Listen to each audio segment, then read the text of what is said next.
आज विशेष करके मेश्राम साहब ने यहाँ पर बड़ा सुंदर और बहुत ही ओजस्वी उन्होंने यहाँ पर अपना प्रवचन दिया, भाषण दिया।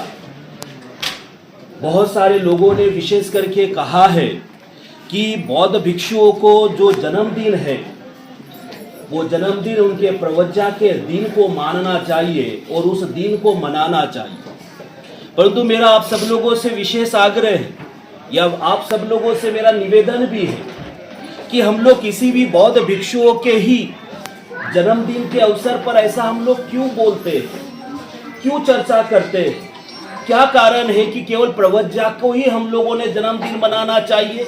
फिर उनका जो जन्मदिन होता है क्या उस जन्मदिन को हम लोग जन्मदिन नहीं मनाए?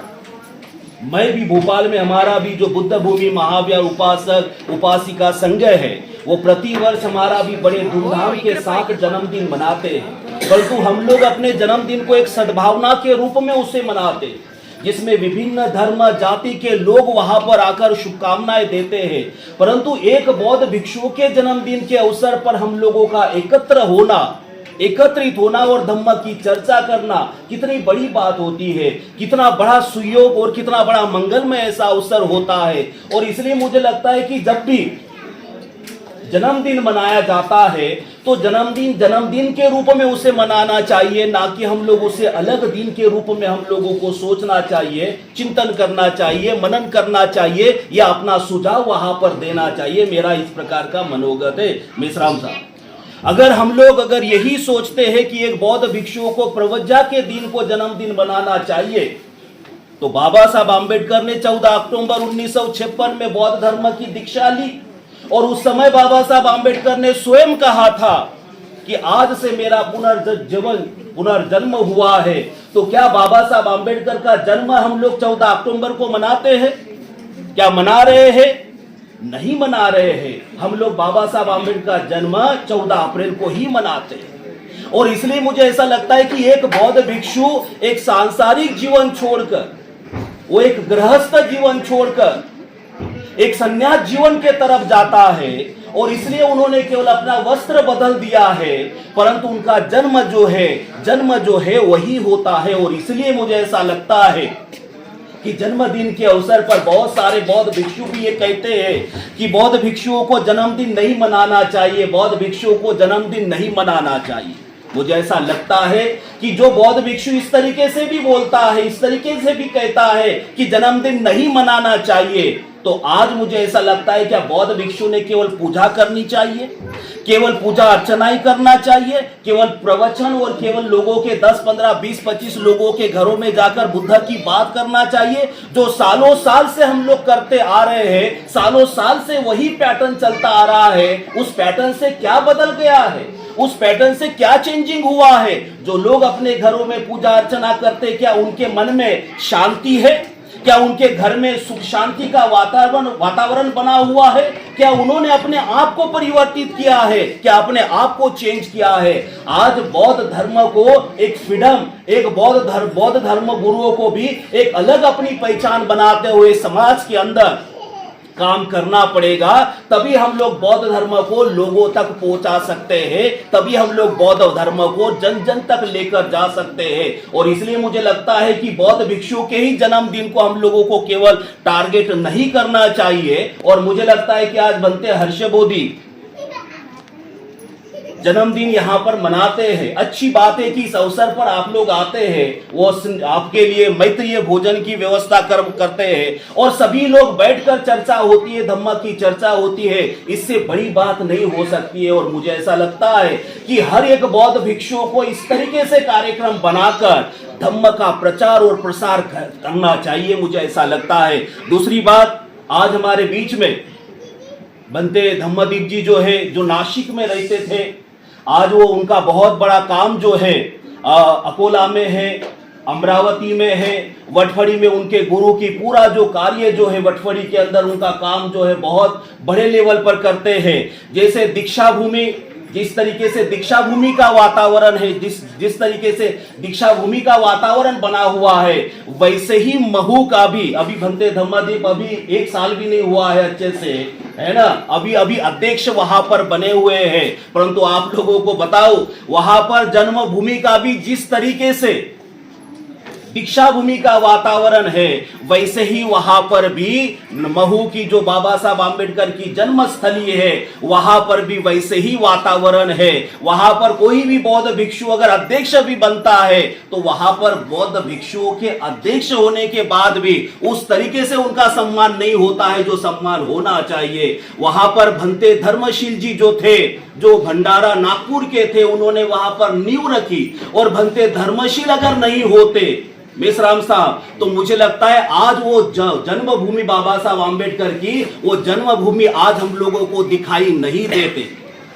उसके बाद भंते संघशील आए, उनके बाद भंते धम्मदीप के जो गुरु थे भंते सुमेध जी, वो वहां पर कुछ दिन अध्यक्ष रहे। और उसके बाद जो है, जब उनका भौतिक शरीर जब वो परिनिर्वाण को प्राप्त हुए, उसके बाद बनते धम्मदीप वहां पर अभी जो है अध्यक्ष के रूप में वहां पर बनाया गया। पर वहां पर भी 2 प्रकार की पार्टियां पड़ी हुई है। एक कहते हैं कि हम अध्यक्ष है, और दूसरी वहां पर इंदौर की पार्टी कहती है कि हम भी अध्यक्ष है। और वहां पर भी कोर्ट में वो केस चल रही है, जैसे दीक्षा भूमि, जैसे बौद्ध गया, और हर जगह जगह जगह जगह पर इस प्रकार का जो चिंता, इस प्रकार का चिंतन और मनन का विषय है। मेश्राम साहब के बातों से मैं सहमत भी हूं, क्योंकि मेश्राम साहब ने कहा कि अगर बौद्ध गया अगर मुक्त हो जाता है, तो मुक्त होने के बाद वहां को कौन उसको संभालेगा, उनकी जिम्मेदारी क्या है। परंतु मैं ये कहूं, पहले मुक्त हो जाए, उसके बाद उसकी भी चिंताएं हम लोग सोच लेंगे। चाहे कितने भी विवाद हो, चाहे कितने भी विवाद बनते रहे, परंतु अगर वो हमारे अंडर में है या हमारे अंदर आता है, तो निश्चित उसका भी प्रबंधन हो सकता है। और इसलिए मैं कहूं कि आज बनते हर्ष बोधी, जैसे मेश्राम साहब ने कहा कि वो गाली देते हैं, या मेश्राम साहब ने कहा कि वो अशांत भी होते हैं, परंतु बनते हर्ष बोधी जो है, मैं उनको सालों साल से जानता हूं।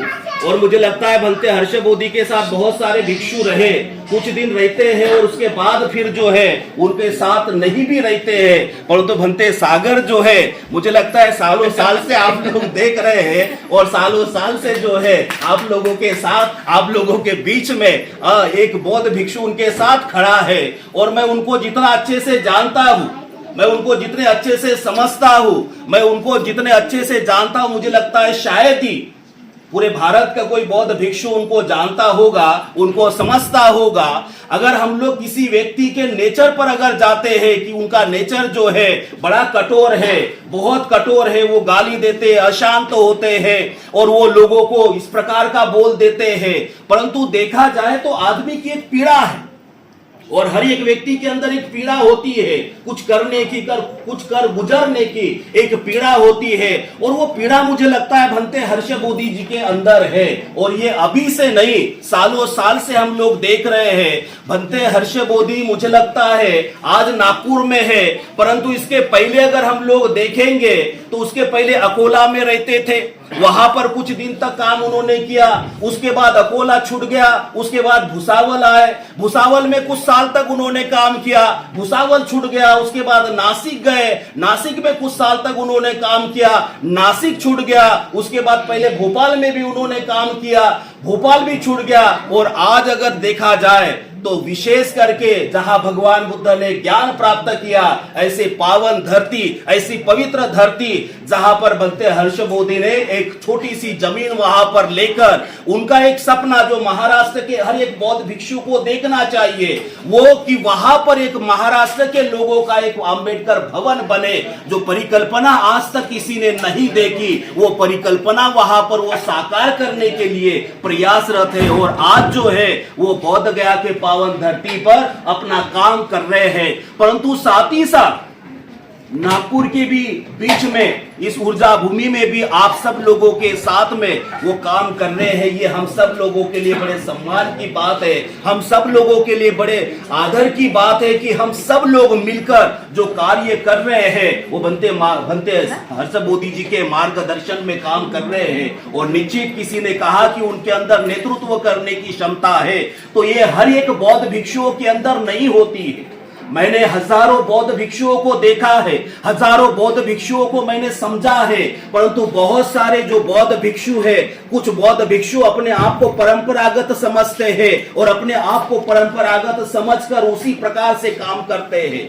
बहुत सारे ऐसे बौद्ध भिक्षु है, वो परंपराओं को तोड़कर कभी काम नहीं करते, उसके अंदर में करते हैं। परंतु हम लोग ऐसे हैं कि हम लोग परंपराओं को इसलिए भी तोड़ते हैं कि अगर कोई बौद्ध भिक्षु परंपराओं को तोड़कर अगर आगे नहीं जाता है, तब तक मुझे लगता है परिवर्तन नहीं हो सकता है। और उसमें से बनते हर्ष बोधी भी है, जो परंपराओं को तोड़कर आगे काम करने का साहस रखते हैं, ढाढ़स रखते हैं। और मुझे ऐसा लगता है कि बहुत सारे ऐसे बौद्ध भिक्षु है, बहुत सारे ऐसे बौद्ध भिक्षु हैं जो भंते हर्ष बोधी को बहुत अच्छे नहीं समझते हैं। और वो बौद्ध भिक्षु इसलिए अच्छे नहीं समझते हैं क्योंकि आदमी जब परंपराओं को तोड़ता है और परंपराओं को तोड़कर अगर आगे जाता है, तो मुझे ऐसा लगता है जो परंपरावादी जो लोग हैं वो यही चाहते हैं कि जैसे हम लोग कर रहे हैं वैसे ही उन्होंने भी करना चाहिए। और इसलिए बहुत सारे लोग उनका विरोध भी करते हैं, बहुत सारे बौद्ध भिक्षु उनका विरोध भी करते हैं।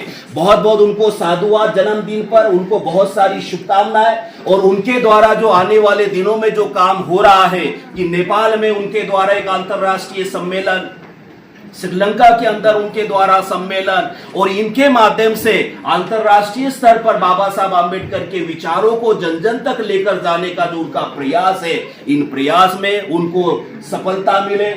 उनके प्रयासों से अनेकों लोगों का कल्याण हो, ऐसी बहुत सारी शुभकामना देते हुए बनते हर्ष बोधी जी को बहुत सारी शुभकामनाएं जन्मदिन की, बहुत सारी मंगल कामना है। एक्चुअली आज मेरा भी यहाँ पर आना नहीं होता, परंतु मुझे लगता है कहीं ना कहीं बनते हर्ष बोधी का स्नेह, उनका प्यार और उनका साथ जुड़े हुए इतने सालों के जो पल है वो निश्चित हमें भी यहाँ पर उनके जन्मदिन पर यहाँ पर खींच कर लेकर आए। निश्चित भगवान बुद्ध की अनुकंपा, भगवान बुद्ध की मैत्री उनके ऊपर हमेशा बनी रहे और उनके द्वारा धम्म का पथ ऐसे ही निरंतर आगे बढ़ता रहे। ऐसी बहुत सारी शुभकामनाएं, बहुत सारी मंगल कामनाएं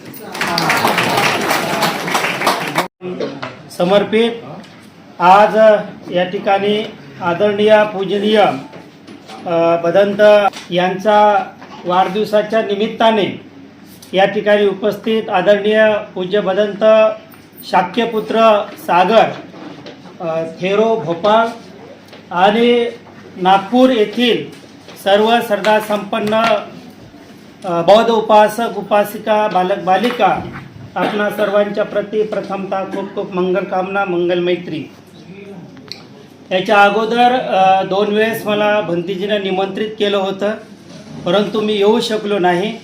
आणि आज त्यांचा वाढदिवस आहे आणि उद्या माझ्या गुरुची पुण्यतिथी आहे दुसरी, तर सगळे भंतीजी त्या तयारीमध्ये लागलेले आहेत।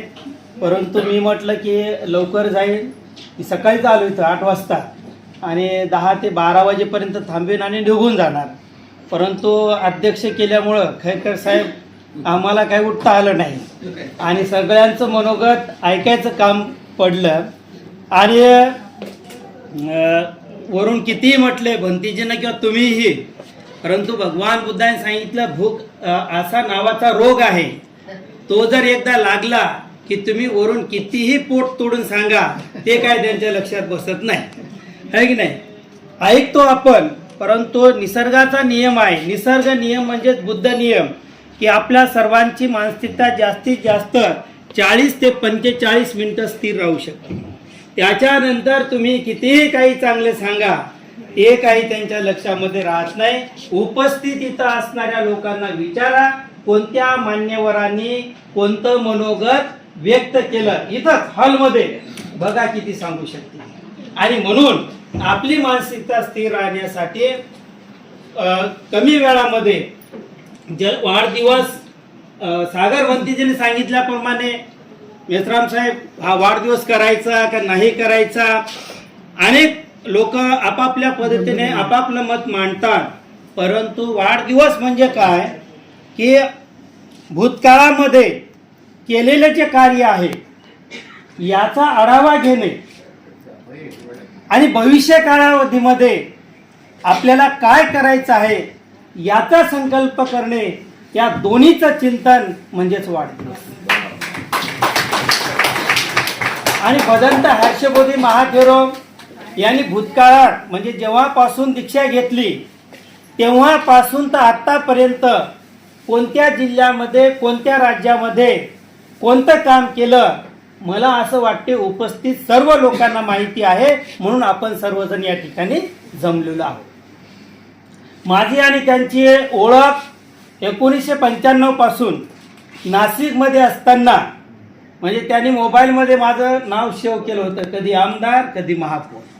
म्हणजे काय झालं की तिथे आम्ही जागा लेणीच्या पायथ्याशी घेऊन एक सुंदर त्या कोर्टमध्ये 11 करोडचा बौद्ध स्तूप उभारलेला होता. आणि ते भिक्खू संघाच्या मार्गदर्शनाखाली सर्वांनी बांधकाम केलं. त्याच्यामध्ये माझा सिंहाचा वाटा होता, भंतीजीचा सिंहाचा वाटा होता. भंतीजीने नाशिक सोडलं, मी माझ्या गुरुची तब्येत बिघडली म्हणून मी सुद्धा नाशिक सोडलं. परंतु नाशिकमध्ये अजूनही माझं नेस्ट NEST म्हणजे Nalanda educational and social trust याच्या माध्यमातून तिथं अजूनही काम चालू आहे. माझ्या गुरुची संस्था आहे महाबोधी बहुउद्देशीय संस्था. आमच्याकडे 50 अनाथ मुलं होते की ज्याला आई नाही किंवा वडील नाही, असेच मुलं आम्ही त्या ठिकाणी सांभाळतो गेल्या 35 वर्षापासून. गुरुची तब्येत बिघडल्याच्या नंतर दोन्ही किडन्या फेल झाल्या, कारण त्यांना पारंपरिक शुगर होती आईपासून आलेली. 30 वर्ष गोळ्या घेतल्या, त्या गोळ्याचा परिणाम किडनीवर झाला आणि त्याच्यामुळं मी ते सगळं सोडून मी गुरुच्या सेवेसाठी आलो. गुरुची सेवा 2 वर्ष केली. याचं एक फळ म्हणून काय होईना मी आता मऊचा अध्यक्ष आहे. सागर भंतीजींना सांगितलं आहे की त्या ठिकाणी सुद्धा 2 बाबी आहेत, 2 गट आहेत. परंतु आता तुमच्या माहितीसाठी सांगतो, दुसरा गट जो आहे जवळजवळ 90% ते 95% संपलेला आहे. बाबासाहेबाच्या तिथे जर अगर बाबासाहेब वही पैदा नहीं होते तर हम लोग कहीं के नहीं होते. जर बाबासाहेब तिथे जन्मले नसते तर तुमच्या माझ्या जगण्याला आज काही किंमत नाही. आणि म्हणून मी अध्यक्ष झाल्यानंतर माझे गुरुच होते अध्यक्ष, त्यावेळेस सरकार पैसे देऊ लागलं. परंतु पैसे घेऊन काय करणार, कारण की आता तो खूप मोठा इतिहास आहे, तेवढा मी सांगणार नाही. मग पैसे घेऊन काय करणार, आम्हाला इथे जागा द्या. बघा मिलिटरी कॅम्प एरिया आहे, डिफेन्स एरिया आहे, तिथे 1 फूट जागा मिळणे मोठी अवघड गोष्ट आहे. हीच जागा मिळवण्यासाठी भंतीजीला जवळजवळ 15 ते 16 वर्ष संघर्ष करावा लागला धम्मशील भंतीजीला, तेव्हा ती जागा मिळाली. आज आपल्याकडे काही तिथं ठोस असं कारण नव्हतं, परंतु आम्ही म्हटलं, वामन दादाचं एक जुनं गीत आहे, भीमा तुझ्या महूला जाऊन काल आलो, तू रांगलास तेथे राहून आलो. म्हणजे महाराष्ट्रातील लोक बाबासाहेब आंबेडकरांच्या जन्मभूमीला वंदन करण्यासाठी आले असताना जर त्यांची इच्छा असेल तर मुक्काम करायची तर ते मुक्काम करू शकत नाही. आणि म्हणून बाबासाहेबांच्या प्रती आस्था, आपुलकी, जिव्हाळा, करुणा, मैत्री सर्व जर आज कोणाच्या मनामध्ये असेल तर ते फक्त महाराष्ट्रीयन लोकांच्याच मनात आहे. जरी ते चुकून मध्य प्रदेशामध्ये असले हरकर साहेब, पण सगळं योगदान हे महाराष्ट्रीयन लोकांचं आहे. आणि म्हणून सरकारला, केंद्र सरकारला निवेदन देऊन जिथे 1 फूट जागा मिळत नाही तिथे 3.5 एकर जागेची 7/12 संस्थेच्या नावाने केली. बाबासाहेबांचं तिथं स्मारक आहे, रमाईचं तिथं काही नाही. रमाई होती म्हणून बाबासाहेब, आणि बाबासाहेब होते म्हणून तुम्ही आणि मी. म्हणून रमाईचंही नाव बाबासाहेबांच्या सोबत असणं गरजेचं महत्वाचं आहे. म्हणून तिथे रमाई यात्री निवास असा प्रोजेक्ट आपण उभा केलेला आहे. त्याच्यामध्ये 5, 6, 8, 10 जरी गाड्या आल्या एका वेळेस, कारण आता धम्मस्थळी काढतात बुद्धगयाचे, तर सर्वात शेवटचं लास्ट ठिकाण कोणतं असेल तर ते महू भीम जन्मभूमी. मग या सर्व लोकांना तिथे राहण्याची, झोपण्याची आणि जेवण्याची व्यवस्था झाली पाहिजे. याच्यासाठी मोठमोठाले 5 ते 6 हॉल घेतले, एक मेडिटेशन हॉल घेतला, एक बुद्ध गार्डन घेतलं आणि परिवारासहित जर तुमच्यासारखे लोक आले तर ते हॉलमध्ये झोपणार नाहीत, तर तुमच्यासाठी 10 बाय 10ची एक अशा 70 रूमा त्या ठिकाणी प्रोजेक्ट केला आणि तो केंद्र सरकारला पाठवला. कारण एवढं प्रोजेक्ट आपण उभा करू शकत नाही, तर 100-150 CR आपण तो प्रोजेक्ट तयार करून पाठवला. या 14 एप्रिलला 100 कोटी रुपये केंद्र सरकारकडून पास झाले. आता ते दिवाळीच्या नंतर त्याच्या कामाला सुरुवात होईल. आणि म्हणून तिथे 2 कमिट्या समित्या जरी असली तर ही जी कार्यरत समिती आहे, बाबासाहेबाला अभिप्रेत असलेलं काम त्या ठिकाणी रमाई यात्रे निवासच्या माध्यमातून त्या ठिकाणी होत आहे. अध्यक्ष या नात्याने मी तुम्हाला एकदा सगळ्यांना निमंत्रित करतो की तुम्ही हर्षबोधी बंदीच्या माध्यमातून जेव्हा आपल्याला नेपाळचा कार्यक्रम घ्यायचा तेव्हा एक मीटिंग महूला निश्चित स्वरूपामध्ये आपण आयोजित करू आणि तुम्ही त्या ठिकाणी या. तिथून सुद्धा आपण नेपाळचं काठमांडूचं जे काही आपण अधिवेशन करणार आहोत त्याची मीटिंग महूमध्ये सुद्धा करावी अशी मी अपेक्षा करतो. आणि हर्षबोधी बंतीजीला खूप खूप मनापासून, ते मला भाऊ मानतात, मी त्यांना भाऊ मानतो, ते मला वंदावी म्हणत नाही, मी त्यांना वंदावी म्हणत नाही. मेरे भाई बोलो, एकदम प्रेमाचा, आपुलकीचा, जिव्हाळ्याचा शब्द आम्ही वापरतो. जरी मी त्यांच्या 2 कार्यक्रमाला आलो नाही, परंतु वाढदिवसाच्या निमित्ताने मी एवढ्यासाठी या ठिकाणी आलो. तुमचे सुद्धा योगदान. बंतीजी म्हणले मला पैसे पाहिजेत नाही, गुच्छ पाहिजेत नाही. मला सांगा पैशाशिवाय काय होते का? आपले लॉर्ड बुद्धा चॅनल चालू असताना तुम्ही बोलायचे, तीवर आम्ही ऐकायचो की जाहिरात कोणती घ्यावी, आहे ना, कोणती जाहिरात घेतली तर लोक काय म्हणतील. चॅनलचं नाव आहे लॉर्ड बुद्धा. तर भंतेजी विचार करा ना, सकाळपासून मी बघतोय 8 वाजल्यापासून इथं कार्यरत आहे. कोणी 12 वाजता आलं, कोणी 1 वाजता आलं. मेश्राम साहेब भंतेजी किती वाजता आले यांची ओळख करून दिली. हे आमचे राष्ट्रीय अध्यक्ष आहेत आणि आम्ही बॅनर लावू लागलो तिथे, आहे की नाही. म्हणजे स्वतःचा वाढदिवस, एखाद्याचा वाढदिवस असू द्या, बघा किती नटून थटून जॉकेट, सूट, टाय, बूट घालून सगळे लोक वाट पाहतील बड्डे बॉय कधी येतात. आणि आमचे भंते वाढदिवस नाही, कार्य महत्त्वाचं आहे. म्हणून त्यांच्या कार्याचं चिंतन होणं, मनन होणं गरजेचं आहे. मी WH चॅनलला धन्यवाद देतो की त्यांनी सुंदर बंदीचा व्हिडिओ बनवला. परंतु काठमांडूला बंदीला मी बोललो आता की एवढंच कार्य नाही तुमचं, एवढेच फोटो नाही. महाबोधी मुक्त आंदोलन 95 पासून मी त्यांच्या सोबत आहे. हे सगळे फोटो त्याच्यामध्ये ॲड करा आणि सर्व लोकांना, म्हणजे खरं तुमचं जे कार्य आहे हे म्हणजे एक 5% सुद्धा फोटो याच्यामध्ये हे केले नाही, परंतु खूप सुंदर तुम्ही बनवलेलं आहे कमी वेळामध्ये. तर वाढदिवसाच्या निमित्ताने मी अधिक न बोलता की भंतेजीला खूप मोठं दीर्घ आयुष्य लाभो, मोठं दीर्घ आयुष्य लाभो. माणसाला आयुष्य किती लाभलं याला धम्मामध्ये महत्त्व नाही, त्या आयुष्यामध्ये त्यांनी काम किती केलं याला जास्त महत्त्व आहे. आणि ते कामाचा आदर्श किंवा ते काम कसं करावं, भिक्खू हे नंतर, त्यांचं जीवनच हे क्रांतिकारी आहे. त्यांनी सांगितलं आहे लहानपणापासून मी शालेय जीवनामध्ये विरोधात होतो, हे की नाही. म्हणजे हे जरी या जीवनामध्ये आले, चिवर अंगावर घेतलं, धर्मगुरू झाले, परंतु बाबासाहेबाला सुद्धा क्रांतिकारी भिक्खू पाहिजेत होते. ध्यान, डोळे बंद करून एका ठिकाणी बसणारे नको. आज आपल्या महाराष्ट्राला खऱ्या अर्थाची गरज जर कोण्या भिक्खूची असतील तर हर्षबोधी महास्तवीर यांच्यासारख्या भिक्खूची आपल्याला आवश्यकता आहे, गरज आहे. म्हणून एखादा डॉक्टर त्याची चल्ले घडवतो, एखादा पैलवान असेल, कुस्तीवाला असेल, हे की नाही, कराटेवाले मास्टर असतील, तसं मला असं वाटते वाढदिवसाच्या निमित्ताने भंतेजी तुम्ही 5 शिष्य तुमच्यासारखे क्रांतिकारी घडवा, राहिलेलं कार्य निश्चित स्वरूपामध्ये पूर्ण होईल.